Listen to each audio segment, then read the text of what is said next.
राहुल ने खोल दी विपक्ष की एकता की पोल। पीएम पद पर कांग्रेस की दावेदारी ने विपक्षी दलों की बढ़ा दी टेंशन। टीएमसी ने कहा, हम कांग्रेस के साथ नहीं करेंगे गठबंधन। टीआरएस और आप ने भी कांग्रेस के दावे पर उठाए सवाल। कांग्रेस की हल्ला बोल रैली में भीड़ जुटी और कांग्रेसियों में उत्साह भी दिखा, राहुल में जोश भी दिखा और इस जोश में उन्होंने पीएम मोदी को खुली चुनौती भी दे दी। इशारों में ही सही, राहुल ने साफ कर दिया कि बीजेपी को हराने की ताकत अगर किसी पार्टी में है तो वो कांग्रेस में। इसके साथ ही कांग्रेस की ओर से राहुल ने पीएम पद पर दावा भी ठोक दिया। लेकिन क्या विपक्ष कांग्रेस के दावे को स्वीकार करेगा? सबसे पहले बात नीतीश कुमार से शुरू करें तो पीएम पद पर नजर उनकी भी है।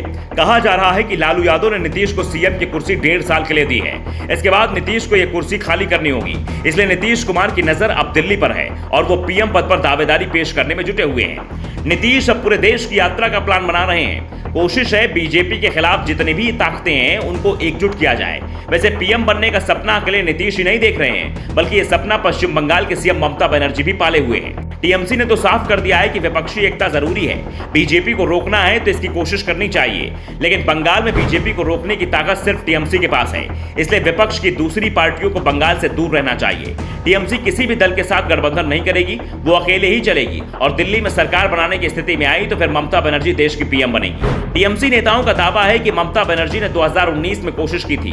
कोशिश थी कि बीजेपी के खिलाफ पूरा विपक्ष एकजुट हो जाए। लोकसभा चुनाव से पहले कोलकाता में बड़ी रैली भी की थी, जिसमें लगभग पूरा विपक्ष एकजुट हुआ था, लेकिन इसका नतीजा कुछ भी नहीं निकला।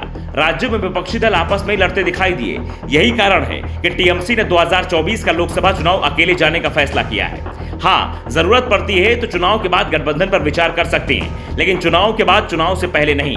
और किस दल का पीएम होगा ये विपक्षी दलों की सीटों से तय होगा, लेकिन पीएम कांग्रेस का नहीं होगा ये तय है। टीएमसी को इस बात का एहसास है कि वो कितनी भी सीटें जीत ले, लेकिन सीटों के मामले में वो कांग्रेस से आगे निकल पाएगी। हाँ, लोकसभा में तीसरे नंबर का दल जरूर बन सकती है। बीजेपी और कांग्रेस के बाद वो तीसरे नंबर की ताकत सदन में बन सकती है। वैसे पीएम बनने की दावेदारी अरविंद केजरीवाल की ओर से भी पेश की गई है। आपकी ओर से तो 2024 के लिए कैंपेनिंग भी शुरू कर दी गई है। पार्टी का दावा है कि 2024 का लोकसभा चुनाव मोदी बनाम केजरीवाल होगा। विपक्ष के किसी भी नेता में इतनी ताकत नहीं है कि मोदी का सामना कर सके। सिर्फ केजरीवाल ही मोदी का सामना कर सकते हैं और विपक्षी दलों में कांग्रेस के बाद आप एकमात्र ऐसी पार्टी है जिसके पास 2 सीएम है। बाकी की पार्टियों की एक राज सदस्य सरकार कहीं नहीं है।